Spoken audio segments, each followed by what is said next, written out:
खपड़ा के घर हमर टाटिया के हाथवा कैसे करबै ना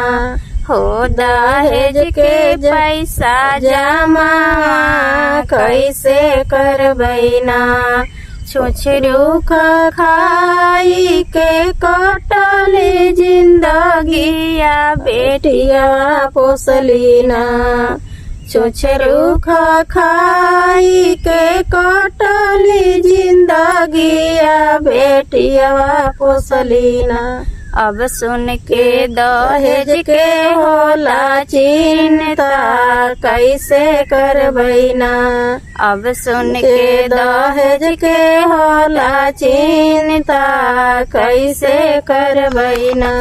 कलेज के टुकड़ावा के करे परतै दानावा कैसे करबै ना हो धीर जवाना बान्हतै कैसे करबै ना हो बेटियावा के बियाह कैसे करबै ना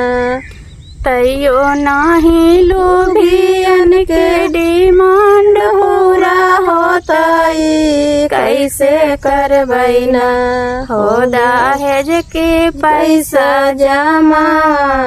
कैसे करबै ना दहेज के डिमांड बाटे 10 लाख रुपया गाड़ी मन पसंद कैसे करबै ना हो दहेज के पैसा जमा कैसे करबै ना हो बेटिया के बियाह कैसे करबै ना खपड़ा के घरवा हमर टाटिया के हाथवा कैसे करबै ना हो दहेज के पैसा जमा कैसे करबै ना हो दहेज के पैसा जमा कैसे करबै ना।